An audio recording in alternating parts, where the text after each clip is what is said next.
Max Holloway versus Dustin Poirier, the trilogy. A knockdown apiece, but Holloway cooking with volume as usual. 375 attempted significant strikes. Poirier trying to keep up with more power, but Holloway, just the work with the kicks was phenomenal. It was just phenomenal to watch Holloway just completely cook with these leg kicks. Look at his body work. Like, Poirier, very much a headhunter in this fight, looking for the KO shot, chasing that KO that Topuria had on Holloway, and didn't play out too well. Had a moment of brilliance, almost capturing the finish over Max Holloway, but couldn't find it. And this is why right here, not mixing it up. I thought Poirier would dish out some nasty leg kicks on Holloway, but no, he really didn't do it. It was kind of just a headhunting performance by Holloway, but I can't hate it. But I want to give full respect to Dustin Poirier, as it is his retirement fight. He gave us a war, a back-and-forth scrap, as always, like he does in every single fight of his career. The amount of moments Poirier has given my life as a UFC fan is almost limitless. I probably couldn't name them all to you off the top of my head. I would probably have to write them down. Just one of the most perfect fighters in the UFC. And I don't mean perfect because, yes, like, he never got a title. He lost all the time. But I don't care. Like, that's the beautiful thing about MMA, is that I don't need my favorite fighters to capture a title. Whereas other sports, like, you probably need your favorite team to, like, do well in the playoffs or win the Stanley Cup or whatever. Like, I couldn't care less. Some of my favorite fighters are never going to get a title and never have. What Poirier did for me was, and I think for a lot of people, just take out Conor McGregor. That's the one that kind of looms largest across his entire career, his list of accomplishments. Yeah, that's what people are going to remember him for, the first one to knock out Conor McGregor. And yeah, totally fine with it. Totally fine with it.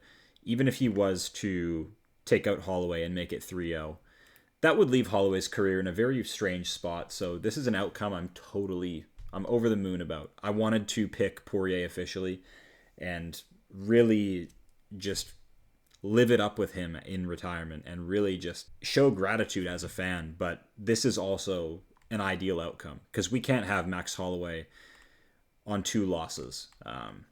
Yeah. Moving up to lightweight, he needs to rebuild. There's plenty of fun names for him moving forward. And yeah, it's good to have Max Holloway back on a win. And what a great win. I mean, Holloway mixing it up. I love this new version of him. And what a performance it was from Holloway. Mixing it up. I swear, he never used to kick this much. What really won him this fight, as opposed to the other performances against Poirier where he fell short, the one where he was finished by armbar, and their rematch, their second fight, where he couldn't get through Poirier's defense, and he didn't really have the power to really get anything accomplished. He couldn't sway the fight back in his direction. He would volume up Poirier a lot. Let's go to that fight real quick. He would volume up Poirier a lot, but the main issue in that fight was, for one, Poirier was hungrier because there was a belt on the line. But where are we at here? Rematch. UFC 236, Holloway Poirier 2. Just could not crack through the defense. Like, even more output, 446, but Poirier with a whopping 381. One leg kick in the entire rematch with Poirier. Fast forward to the fight that just happened, their trilogy. Dishes out 31 leg kicks and plenty of kicks to the body. Awesome stuff. Holloway is evolving. If I made it sound like Holloway isn't evolving and that, like, Gaethje was beating him, that's not what I meant at all. It's just, I thought Poirier had his number because of how the second fight went. Holloway content to box, and Poirier, a very unique boxer. Very unique boxing guard. Punch power with the way he is right-hand dominant, but fights southpaw. Made it very problematic for Max, and yeah, he's evolved. He has absolutely evolved more than Poirier has, in hindsight. Holloway would dust up Benoit Saint Denis. Holloway would probably have a decent performance against Makhachev. Probably still lose, but I would suggest that he would probably also have glimpses of greatness against Makhachev before being submitted, much the same Poirier was. But as for this fight, some incredible crowd pops, like Poirier dropping Holloway and sort of like settling the score for knockdowns, evening that up, and then jumping a guillotine. Like, that is how I want Poirier to go out. I want him to go out with the memes of, like, I don't even need him to win. I just want him to go out with that memory. One last war, one last brawl. We're extremely blessed that there was no injury in this fight. We're extremely blessed that it ended up being a war. It could have been a flash knockdown, horrible early stoppage. It could have been a doctor stoppage due to a cut, which I was predicting. Yeah, as a meme, I didn't want to see it go down like that, but I just wanted to give that prediction. I'm so happy none of those things happened, and it was a classic Max Holloway performance and a classic Dustin Poirier performance. I couldn't be happier. We're going to talk about it in the comments. Let's break down the rest of this card. Paulo Costa! The career isn't over. We move on with Costa in the UFC. It feels good. It feels good. I was kind of on an island with this one, and my kind of fallback was, Paulo Costa needs grappling. He can, he can pretty confidently out-wrestle Roman Kopylov. Break him down. He's been roughed up before. Doesn't even need that. Just fucking, just juggernauts through Roman Kopylov. What a great win.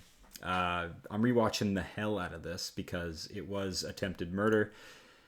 Paulo Costa looking like his younger self, just coming forward and just being a boulder you can't move, like just being a ball of muscle that nothing you do will make him fuck off. And he just throws full power for 3 rounds. And if that KOs you, it KOs you. If it doesn't, you're going to get just completely smashed to bits. And yeah, I understand why people were low on him because the Strickland L was kind of pathetic. I think if they run this back, now that he's learned his lesson with Strickland, maybe he can make this closer or even like finish Sean. But yeah, some losses to some technicians and the Marvin Vettori one. That was kind of disgusting. But yeah, Adesanya, Whitaker, Strickland. Like I'm not gonna knock Costa for those losses. Are you kidding me? Like, yeah, I'm pretty confident with it. Yeah, good stuff. I think he was an underdog as well. I picked like 5 friggin' underdogs this card.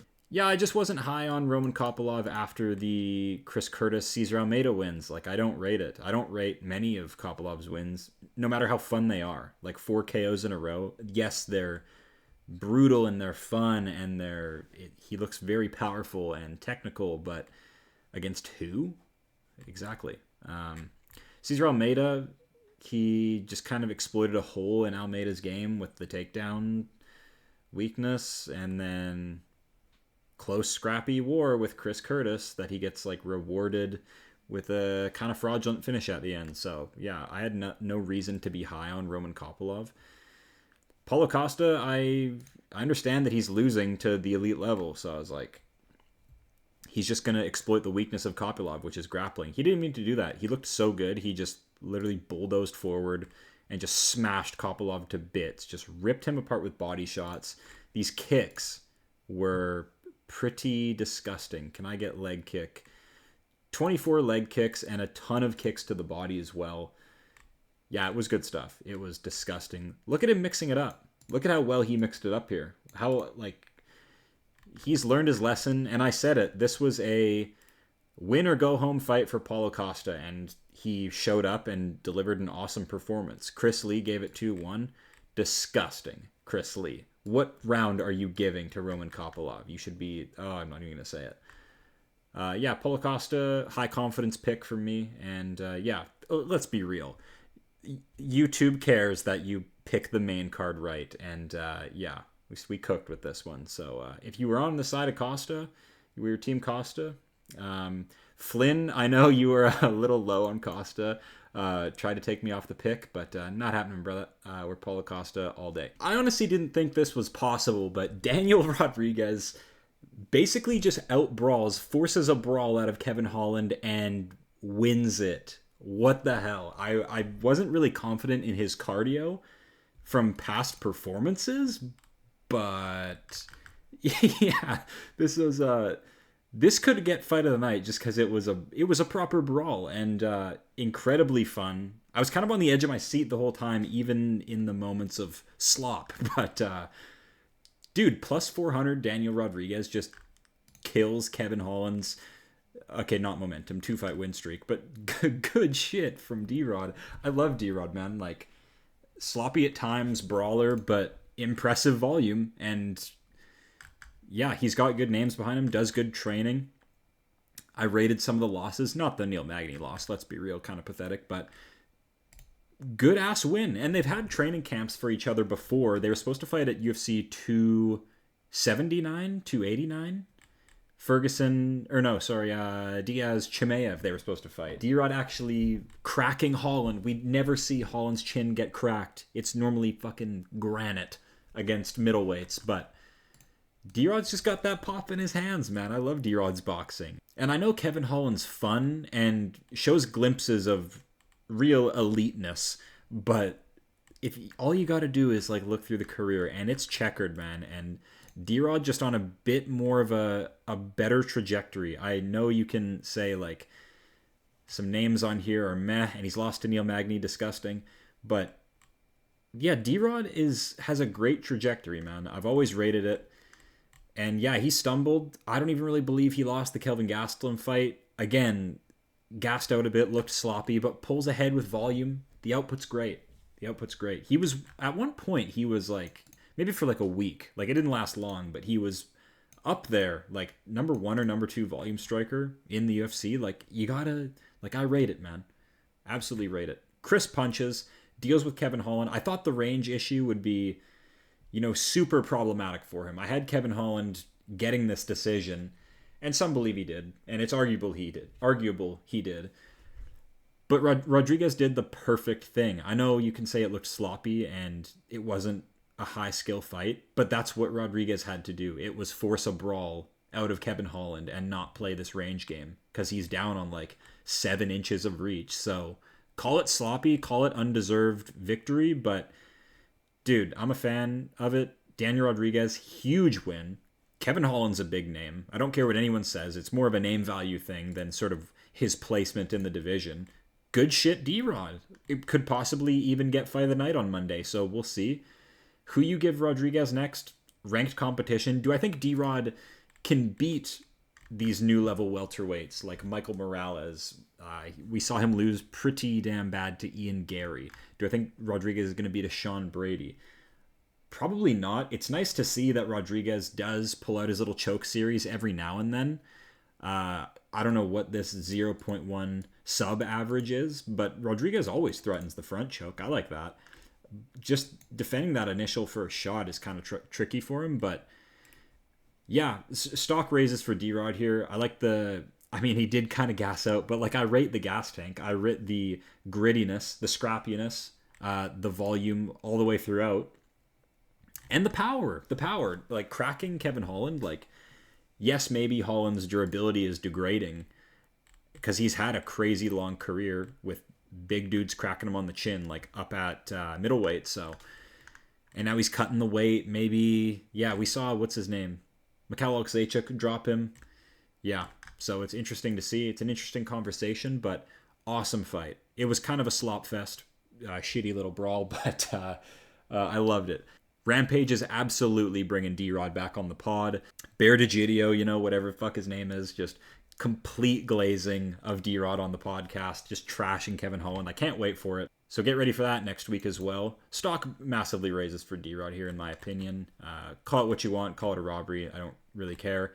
It's not like we can reverse the wheels of time and like change it. D-Rod gets the win. Kevin Holland, was talking a big game about like he's going to step over Rodriguez. He already has this one. He's a different level fighter. Take your L. Will Kevin Holland still achieve 7 UFC fights like he says? Probably not. This is a loss of momentum. He's kind of built a career off just stacking them. 2-fight win streak, loss, 2-fight win streak, loss. But he's very active.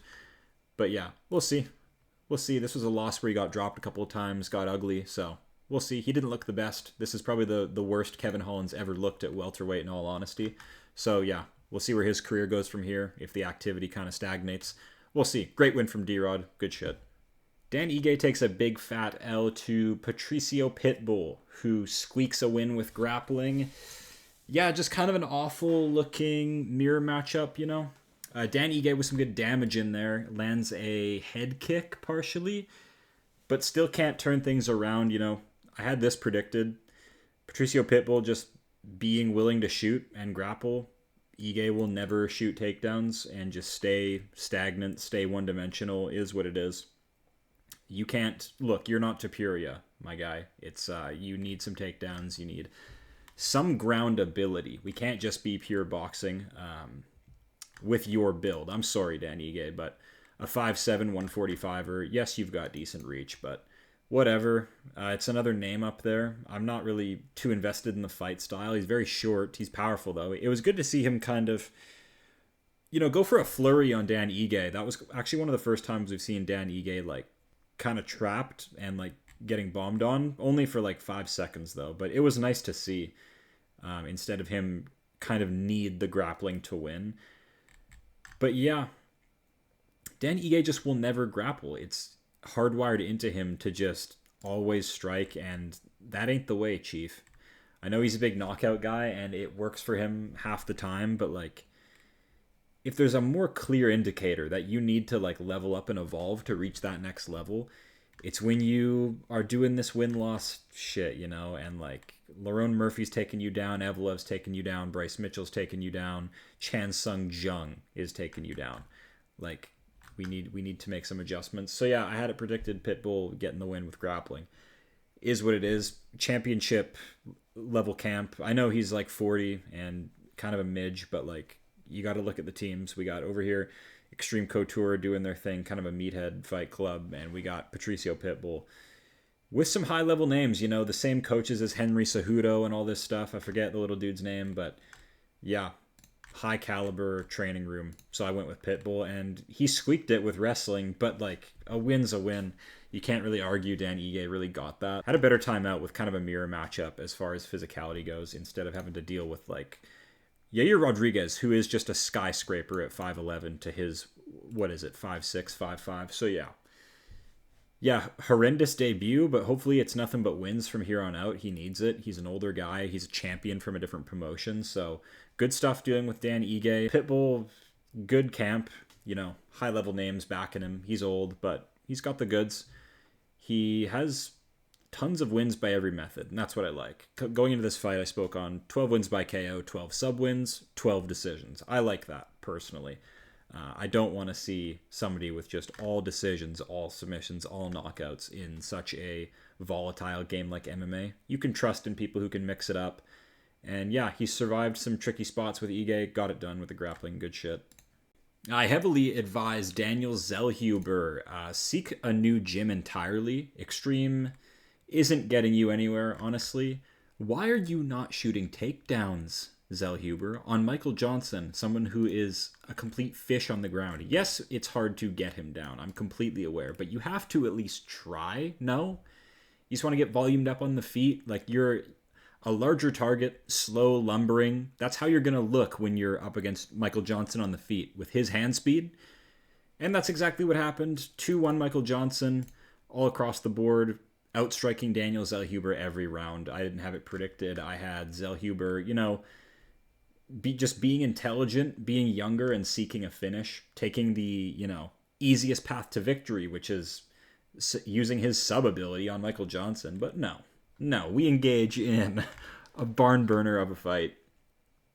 Or not a barn burner, sorry, but only striking against Michael Johnson. Like, yeah, I understand he's been completely comatose by Diego Ferreira. Who else? And Josh Emmett. And Gaethje, to agree. Gaethje broke him. But, like, the weakness of Johnson is the ground. He doesn't train any BJJ, to my knowledge. Just a big kill cliff striker, big veteran Michael Johnson, making waves at 39, 40 years of age. First 3-fight win streak since 2015. So, yeah, lightweight prospects are regressing. I mean, it's Darius Flowers, Ottoman Azaitar. They're gone. Mark Jacasey's gone. Alan Patrick's gone. Michael Johnson's still not great, but like it's a good ass win over Zellhuber, so I can't be too mad about it. Pretty impressed with Johnson's body work and just the hand speed. It's awesome. And as for Zellhuber, like, amazing kicks, honestly. Like, no issue with the performance, just like, if you want to win, you need to shoot some takedowns. I know it's not like, maybe it's not in his arsenal, but that's the gym's job. That's the head coach's job, to get the fighter the simplest game plan, the simplest path to victory. And I'm sorry, but Eric Nixick, it's kind of a meathead gym you're running. I'm sorry, but we got We got Sean Strickland, Chris Curtis, Ige to be fair, Patchy Mix. Like I need to pick fighters that are more solely focused on one athlete, not spread this thin by Eric Nixick, who uses ChatGPT to train his fighters. There's an interview of that. Disgusting stuff. I'm sorry for picking a 13 years younger prospect over a 40-year-old veteran. But here we are. Michael Johnson, we said it in the build-up, will beat anybody and lose to anybody. He's all hand speed with no ground game, and some days you're able to knock him out cold, some days you're not, and he schools you. But like realistically, not many wins on here recently that I rate. Yes, there's the Edson Barboza, Poirier. Oh, you beat Ferguson. Oh my God. Like you've heard it a million times. Feely, Lobov, 2 cans. And then, yeah, I don't rate any of the new stuff, but this ZELLHUBER win's good. So 25-19 Michael Johnson.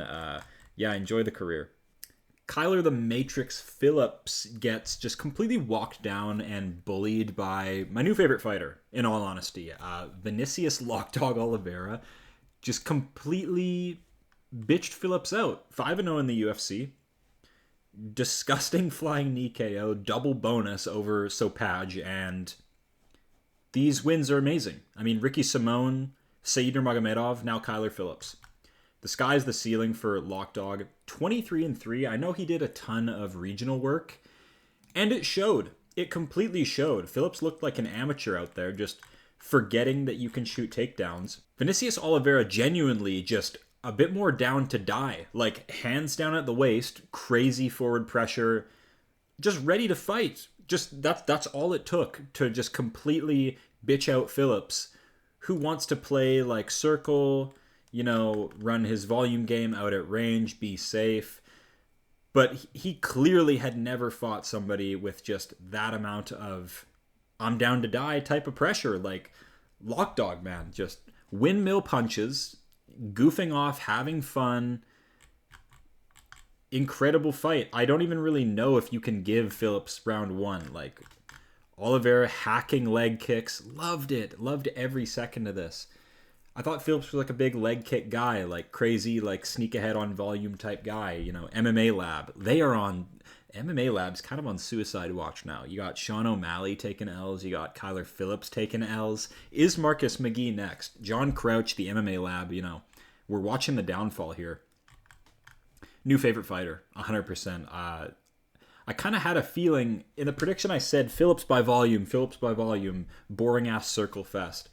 But like 2 fun prospects, but no, like it's the goofiness and unpredictability just destroys the volume striker, I guess. At least in this case it did. Lockdog Oliveira just hunting a KO every second, completely had Phillips just freaked the fuck out, scared to shoot, and when he did shoot, just had no success.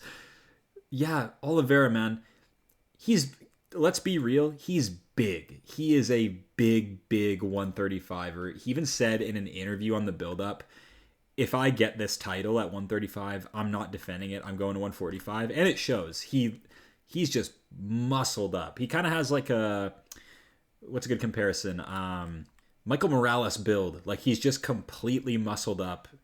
Must do a bitch of a weight cut. And just completely big brothered Phillips. I couldn't be happier. Honestly, I genuinely thought Phillips was going to win, but I'm not a fan of Phillips, really. Yeah. Pretty volume striker. He's dynamic for sure, but yeah, just not, doesn't like the pressure. Completely wilted and couldn't find himself back into the fight here. Yeah, it's tough. It's really tough. Lockdog literally just charged forward like a maniac all fight long, found success with it. Great defense, unorthodox movement, footwork, stance switching.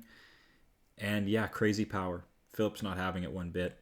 That's a 2-fight losing streak for him after having a real good-looking career. Arguably 8-0 career before getting out-veteraned by Font. And now out-goofied by Oliveira. Couldn't be happier for Lockdog. Crazy momentum. He gets rankings next, 100%. Yeah, I was kind of screaming the whole time, like, Phillips, why aren't you taking him down? Like, this is what you do to somebody who's over aggressive. You shoot properly. You do a proper double leg takedown, or you wrestle like hell on a single leg until they trip over and you take them down. But he just wasn't down for it. Wanted to do the circle game, the volume game. Oliveira wasn't having any of it. Hurt him on multiple occasions. Yes, only one knockdown, but ripped body shots into him the entire fight. And I don't even want to say size bullied him. It was more so just the aggression. Like, they were similar build. Phillips with the reach even, I believe. Yeah, Phillips with the reach. I expected a volume win. LOKDOG shuts that shit down. One of my favorite fighters. He will beat Merab now. But, like, now's the time to fast track him. Like, they fast track people like Darren Till, who turned out to be incredibly fraudulent later on. But this record is very good. Yes, it's mostly against low-level regional names, but I don't care. These last 3 wins of Oliveira, incredibly impressive. Ricky Simone's honestly making moves after, sending Javid Basharat to the Shadow Realm, to the ER. Seidner Magomedov, I will always rate. He's super, super tricky and dynamic. And again, Oliveira ripped him apart, gassed him out. Like, I'm such a fan after this. Such a fan. Don't care for Phillips. He had the Austrian pop back in the day. Ever since that, not been a fan. But I know he's good. And Oliveira putting that dirty Brazilian pressure on him, ripping him apart with body shots. Super impressive. I don't know who you give him next, really. Keep him away from Chihuihuis. Keep him away from people who are smart enough to just shoot on him nonstop, because that's how you're going to beat him. No one's figuring that out on the feet. So yeah, good luck to whoever fights LOKDOG Oliveira. Yeah, he just completely bitched Phillips. A really highly touted volume striker, smart, educated, MMA lab, great volume guy, dynamic, and LOKDOG just completely bitched him out with physicality and pressure. So good stuff. Yeah, good luck fighting Oliveira in the future. You need to wrestle or you can't beat him. So is what it is. Great win from Oliveira. Now let's get one thing straight. I don't want to see any Marvin Vettori slander. Sometimes the basics win. Marvin Vettori has landed 400 significant strikes his last 3 fights, but he's still lost all of them. For as athletic as Vettori is, he throws with no conviction, no power. I'm ashamed of the pick. Brendan Allen, came out looking like, a Poirier from Wish on the feet, with the pointing and the swagger. Love to see that. And caused heavy damage round 1. Very, very heavy damage round 1 that definitely won him the fight. Look, Vettori, you're throwing with no conviction, and when you are, it's missing. Brendan Allen is not an elusive man in the cage. Yeah, this pot that Vettori was cooking up this week of, unfortunate family circumstances and that he's kill or be killed. Are you really kill or be killed? You've been in the game a decade. Not a single KO win. I thought you could get it done over, Brendan Allen, who is not really a complete stand-up fighter yet. But I guess he is. I got to bite the bullet on that. Not just a sub-merchant like we once thought. Yeah, I was completely bought into the fact that, Brendan Allen, a doofus on the feet. And he made a critical error in this fight in round 1. Almost threw round 1 away, jumping for a heel hook. So, the fight IQ is still a major concern for Brendan Allen, but it's more so a concern for Vettori, Like, how can you not mix up your boxing training? Like, some fighters are so set in their ways. Marvin Vettori, incredible fridge-like durability. You can't knock out Marvin Vettori. It's impossible. I personally want to set up a Discord call with Vettori's head coaches, his team back in Italy, and just leave a negative review on their gym because, yeah, man, the striking's interesting from Vettori. It leads to super fun performances. Don't get me wrong. They're easily digestible fights. And what I mean by that is lots of good boxing, good pace, good pressure, good durability. You get to see violence. You get to see some blood with Marvin Vettori. But I mean, getting outstruck by Roman Dolidze, it's such a red flag. And he beat Kevin Holland and Jack Hermanson. Like, what a weird fucking career from Marvin Vettori. Wow. He has to be done now. They'll probably keep him around just to feed him to a middleweight prospect on the come-up. Anyone fits the bill. Absolutely. Give him a Teba Gautier and just get him out of the UFC. Oh, Oh, I hate you, Vettori, for that performance. Razor close slop fest. Francisco Prado, Nikolai Verettinkov. I don't know how I feel about this decision. Okay, look, Prado. Now, look, Prado round one gets just completely slammed by, Verettinkov with a full gas tank. Round one did not look good. But after that, I thought Prado brought it back, man. I mean, yes, it was like a low IQ slop fest, but Verettinkov is so dumb with the spins. Like, that your pay should be deducted for spinning like that and just being a guillotine pulling orc. Like, oh. Yeah, I don't know. I'm just more of a fan of Prado, I guess. I might be a bit biased. Verettinkov's a tool bag. We saw how he acted against Austin Vanderford. Yeah, just a dumbass, low IQ dumbass. All giddy and like happy about like a squeaky, split decision victory. I told you he's a low IQ mutant. And what this fight really came down to, Prado, you're too damn small. I don't buy that you're 5'10". I'm sorry. He looks about 5'7" out there compared to these welterweights. And Prado, like, busy, maybe not like the deepest skill tool bag, but Prado, muscular, busy, scrappy. So many good get-ups in this fight. Like I said, slop fest. Like, they gassed out, there were takedowns back and forth, but I rate Prado's get-ups more than, Verettinkov just blobbing around out there. Just, not a huge fan of that decision. I understand it's close, but yeah, there's probably some bias creeping in, but dude, Verettinkov had one good moment in the whole fight. That slam in round one, I rate that completely. Good stuff. Probably knocked the wind out of Prado bad. But you gotta give like credit, like he battled back in the second, and then Verettinkov just like, I didn't realize they'd size up like that. I should have switched the pick at the weigh-ins when I saw how Prado's 5'6". I don't believe you're 5'10". Never trust. I'm sorry, never trust these UFC stats on height and reach. I got to go off vibes at the weigh-ins from here on out. Sorry for the pick. Verettinkov, I mean, look at their records. Yeah, am I really that wrong to go with a Prado win here? But yeah, whoever told him to go up to welterweight, like, you have, and he's a dumbass for listening. Like, how do you, yeah, it's tough. Because he hasn't been finished in the UFC. He's a durable, scrappy guy. He's fun. He's not the best striking, but like a tenacious little slugger. But yeah, just completely ogred by dumbass Nikolai Verettinkov. Yeah, it is what it is. It sucks. Breaks the early finish streak. The early prelims, all beautiful finishes, and then just kind of a size mismatch. Yeah, I just rate Prado the better fighter. I'm sorry. If you're the one Verettinkov fan out there and that pisses you off, I don't really give a shit. But yeah, is what it is. Fight that makes me quite salty, but is what it is. Split decision. Yeah, I hope they don't cut Prado, but they probably will. And Verettinkov really doesn't deserve to continue his UFC career. Yeah, just complete, soy boy bitch, sore loser. We saw how he acted against Austin Vanderford, slapped him across the face after he lost. Is what it is. You landed 5 strikes, and yeah, just a real pissy pants after, and had to go sneak a fight in because he couldn't in the fight. Couldn't land a single strike on Vanderford. Got just domed on the ground. Got skill checked, and yeah, just had a big freak out at the end of the fight. So he's a loser. Prado's a cool dude. Go watch his. If he is cut, it sucks, but go watch Prado's older fights. They're all fun. Short notice debut against Jamie Malarkey, super fun. KO'd Ottoman Azaitar. Who doesn't love that? War with ZELLHUBER, technical little battle with Matthews where he, gets schooled kinda, but good shit. And then, slop fest against a way bigger man, which I thought he won. Oh well. Screw Verettinkov. He's not going to go anywhere. My beautiful looking underdog pick of Robert Valentin goes completely down the drain. Poor ROBZILLA. He's cut and done. Fuck. It's fine though. Ateba Gautier. Killer, absolute killer. He's the middleweight Ngannou. Cameroonian. I did some research. Beast. Not many people are beating this guy on the feet.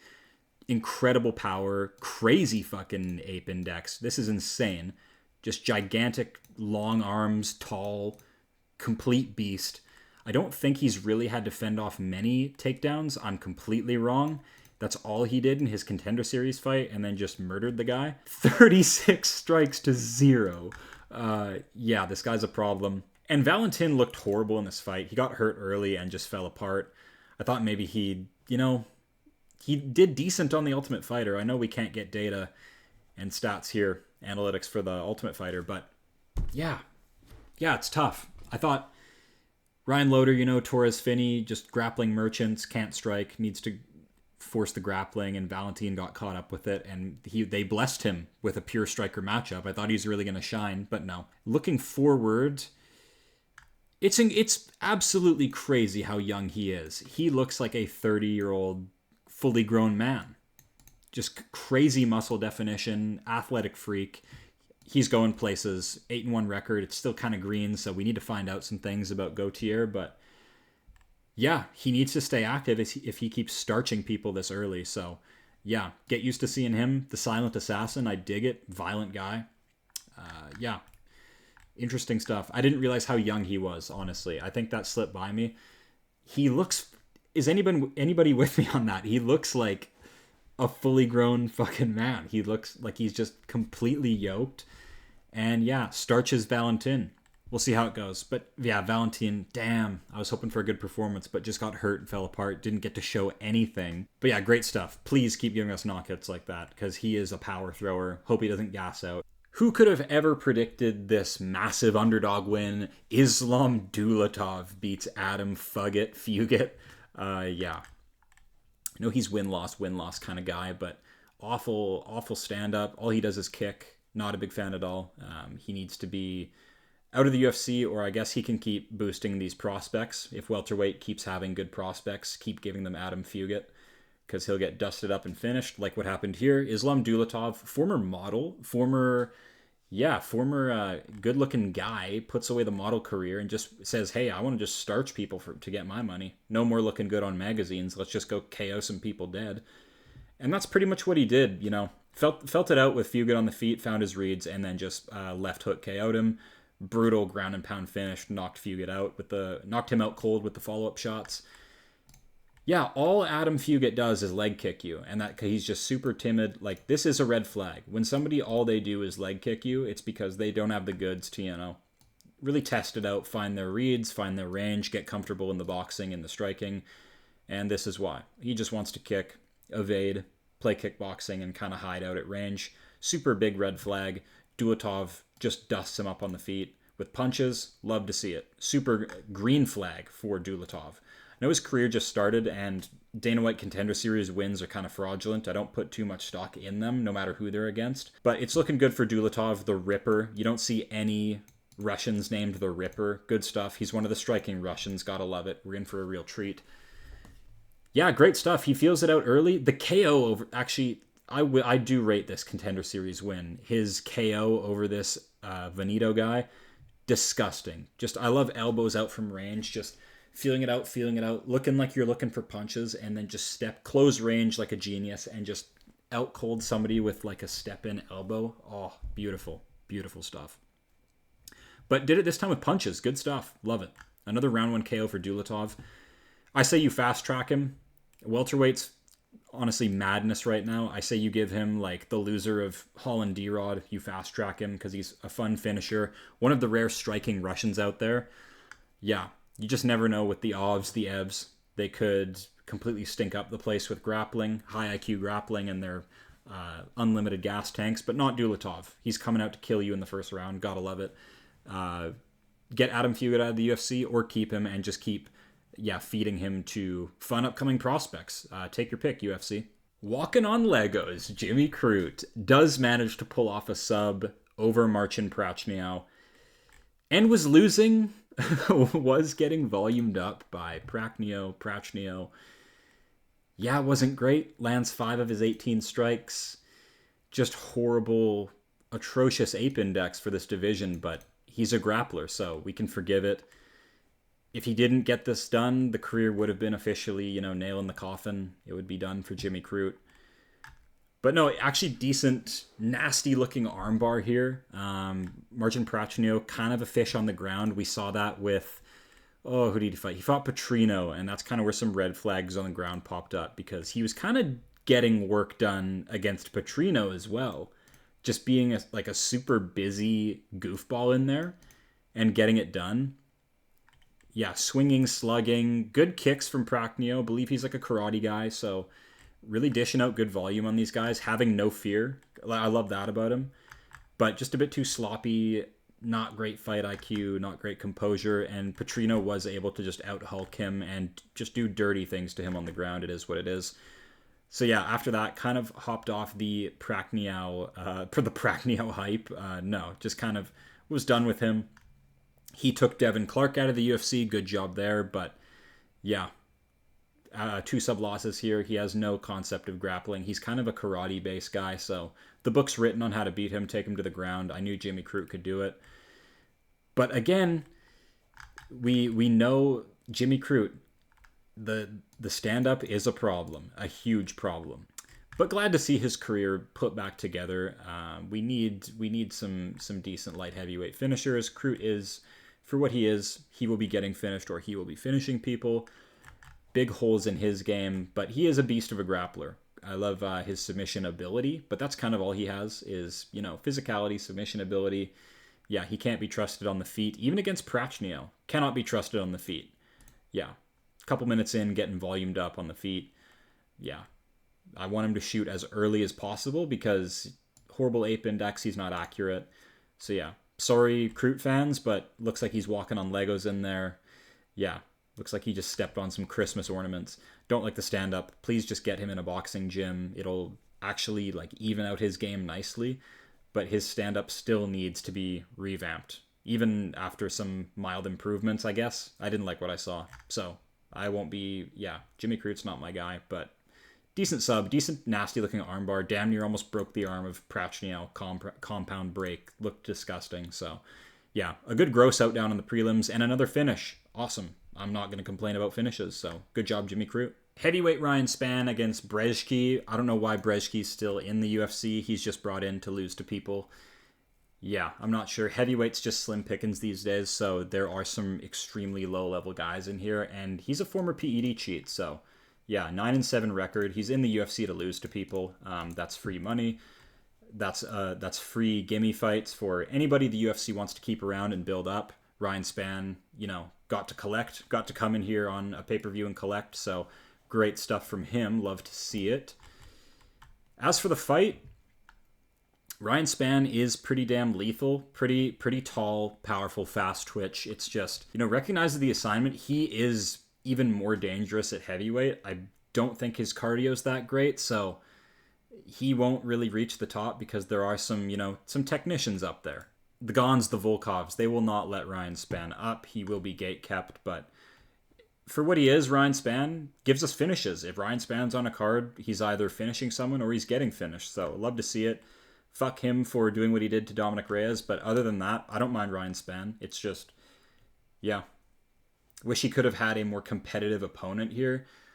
Lucas BREZKI, yes, I know he destroyed the great Walter Walker by slop-fest decision, but yeah, shouldn't be in the UFC, so easy fight to predict. Yeah, Ryan Spann does good work on the ground. Nasty submission. Kind of like a squatting guillotine choke. Really good stuff. Please get BREZKI out of the UFC. And how about Bruno Ferreira? Oh my god. I know this was a layup, and if he lost to Jackson McVeigh, this was going to go... This would be a different kind of a talk, but... Yeah, does what he's supposed to do. Just clean sweeps his layup. I mean, first round submission, armbar from Mount. Gotta love it. Showing his level. Not showing any mistakes, really, to a regional guy like Jackson McVeigh. And, sometimes these can be tough because, no tape on them. They can kind of sneak through and cause problems. So, Bruno Ferreira, super fun. He moves to 6-2 in the middleweight division. Only dropping losses to Oevs and Edovs. So, everybody else he's finished. KO, KO, KO, KO, sub. Good stuff. Yeah, the Abbas Magomedov win was tough. Came right at the end of the fight. Yeah, wasn't going well. He was being taken down, but he is just a Hulk. He's 5'10 for 185, kind of this Chris Curtis build, but he looks way stronger, way bulkier. And yeah, just completely steamrolls through Jackson McVeigh, who looked a bit gun-shy. Didn't really get any volume off. Another fight that ends in round 1. I mean, yeah, completing the the layup, Ryan Spann and Bruno Ferreira. Yeah, getting some, some throw together matchups, but it is what it is. I'm not happy with it because, hey, they get to stack onto their highlight reel, keep their careers alive. Ryan Spann, I'm not too high on, but Bruno Ferreira, he's going to have some longevity in the sport, so good to see it. Real good to see it. Jackson McVeigh was in for Cedric Dumas, but then he got arrested or whatever. Real shocker. He can't fight with an ankle monitor. Crazy. But yeah, Bruno Ferreira, time for another step up. Let's have a look at the career here. Off the submission win of Armen Petrosian, and then does a short notice throw together. Round 1 sub. You need to reward this kind of behavior. Yeah, love to see it. Just completely schools Jackson McVeigh. They go to the ground. He shows great control. Just completely strength mogs him. And yeah, great transition to an armbar. Love his jits. Love his. I think he's a judo guy, but love that jits transition. Really good stuff. Yeah, it's going to take a real composed, dangerous motherfucker to deal with Bruno Ferreira because he's strong. He is the Hulk. He is a tank of a man. Super short, stocky, good footwork, decent cardio. Let's hope that improves, and then maybe he'll be a real threat. But yeah, love to see it. Bulldoze through Jackson McVeigh, exactly what I wanted to see. Great stuff. Let's hope he goes far. But Carly Judice, man, super green in her career and looking this crispy on the feet. I love it. I love it. I don't really know who you give her next. She's 2-2 now in the UFC. But the output's good. I do like it. This strikes landed per minute is pretty nasty. She really gets after it. She's super active. That's going to be problematic. She's very young, born in 1999. One of the new young guns on the block. And yeah, very good stuff. Really picked it up with this volume in the second round. Yeah, what a phenomenal card. A lot of people showing up. I predicted these prelims would go hard, and they did. Yeah, ROBZILLA had to bite a bullet for us to get some really tasty, violent prelims. But yeah, even Judice showing up and showing out. Last week it was Fatima Klein. This week it's Carly Judice. I couldn't be more impressed with these violent women. We need these violent chicks because, yeah, there's been a lot of these stall it out grapplers and baby punches out at range. Judice is nasty. She's violent. She's got punches, kicks, knees, elbows. Believe she... Yeah, and she's very green, so you never know. She could pick up a sub game. It just depends on how seriously she takes her career, but phenomenal volume performance here. And Nicole Cagliari will probably be cut. I hope not. She's cute. And yeah, that's 0-2 for her, not counting the armbar win on the Contender Series. So tough to see. Hopefully she sticks around. Sky's the limit for Judice. Super fun, active striker. Keep her away from grapplers. We want a fun women's flyweight prospect. Shoot her up the rankings, please, I beg. Gentlemen, that concludes UFC 318. Hope you guys had fun. Hope you guys did well on picks. What are we thinking for performance bonuses? These prelims went insanely hard. Let's think about Islam Dulatov, Gautier. How about fight of the night, Rodriguez Holland. Fight of the night, Holloway Poirier. Yeah, great stuff. Great stuff. And what do we got next week? Next week we got Whitaker de Ridder. UFC's going back to Abu Dhabi. Look at this card. We got Evloev Pico. We got Piotr Jan, Marcus McGee. Bryce Mitchell's moved to 135. Yeah, good stuff. Sharamagomedov is back. The return of Nikita Krylov. Good stuff. Abu Dhabi cards never disappoint. All right, I'm signing off. You guys have a good night.